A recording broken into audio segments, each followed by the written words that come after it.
Hey guys, it's me Talha. So here is another facade design in Revit tutorial, and in today's video I will show you a simple and easy way to create a complex circle pattern facade design in Revit. Now before we get started, I want to remind you to visit my website learnrevitonline.com to access my advanced Revit courses. And if you find this video helpful, consider supporting my work on Patreon to help me create new content every week. Anyway, let's get started. So here I'm in Revit, and first I'm going to create some new levels. So let's go to the south elevation, and I'm going to select this level and press AR on the keyboard to create an array. Let's create from here, and I'm going to create 13 new levels. Now let's right click on this one, select all instances visible in view, and then just click and group. Now if you notice, we don't have these new levels showing up here in this project browser, and to see these levels here we need to go to view, plan views, floor plan, and here as you can see we have all these levels. Now let's hold shift key and click on the last one to select all of these, then click OK. There we go, we have all these levels showing up here. Now let's go back to level 1, and I'm going to create a wall. First let's change the top constraint to level 14, and I'm going to create 131 feet wall. Let's drag it to the center here, and first we'll create curtain wall. So let's select wall again and select storefront from this drop down, and I'm just going to change the top constraint to level 2 and create a curtain wall like this. Perfect. Now let's go to 3D, and I'm going to select this wall. Let's click edit profile and go back to south elevation, and first I will delete this profile and create a new one. I'm going to be creating circles here like so.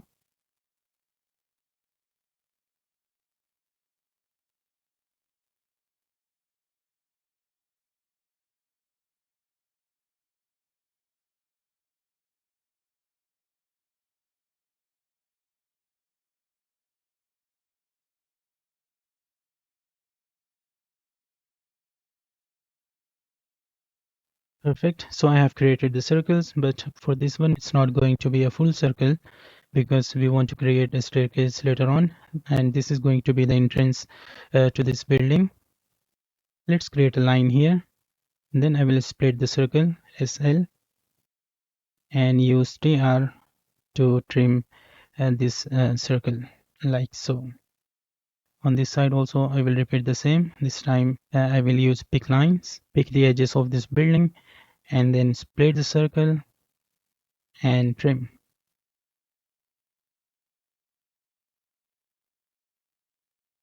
Perfect. Let's click finish and just click delete elements, and there we go. Now I'm going to edit this curtain wall. So let's select this one and go to edit type. First I will change the vertical grid spacing. Let's try 3 feet, and then horizontal grid should be 6 feet, and I'm just going to change the mullion types for both the vertical and the horizontal mullions. I will be using 1.5 inch by 2.5 inch rectangular. Hit apply. Okay again, and there we go. So once we have finished creating the curtain walls, we can go ahead and work on the main facade pattern. So let's go back to level 1, and I'm going to create a new wall type. Let's select wall and select a generic wall from this drop down and click edit type, and we'll create a duplicate. I'm going to create a new 6 feet wall. So let's put the same thickness here, 6 feet. Hit OK again, and we'll change the top constraint to level 14, and then change the location line to finish face interior, and create a wall like this. Now let's go back to 3D And we are going to edit this wall profile as well. So let's select that, edit profile, and we'll use pick lines and pick all these circles here, or the edge of these curtain walls.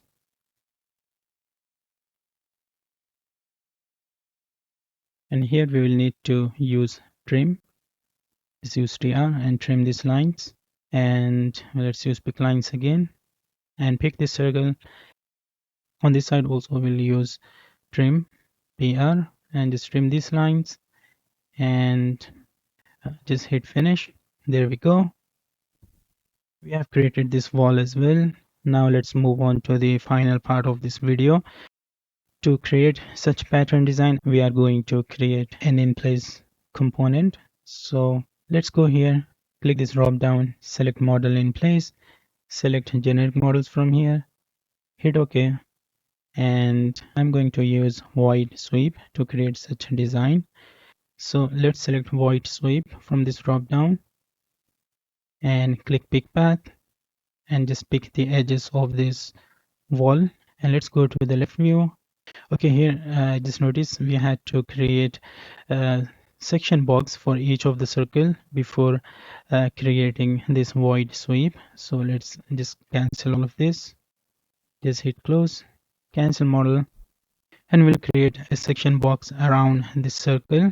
So let's go here, check this section box, and I'm just going to adjust this section box. Now we can create the in-place component again. So let's go back to architecture, select model in place from here, select generic models, hit OK, and I'm just going to select void sweep, pick path, and let's go to left view, hit finish. And I'm just going to change the visual style to wireframe so we can see the curtain wall. Now let's click modify sweep and click edit profile, and I'm just going to create a profile here.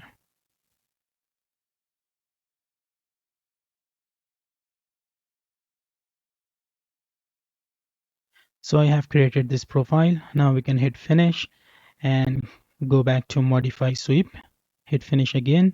And if I orbit around, you see we got this void sweep created here. If the void does not cut this wall, we can use cut geometry. So let's go here, click cut geometry, select this void and then this wall. There we go. If I turn off the section box, we'll be able to see this cool looking design here. So I'll just quickly repeat that with the other circles as well. First, we need to create a section box around the circle on which we want to create the void sweep. Then create a new in-place component and create a void sweep.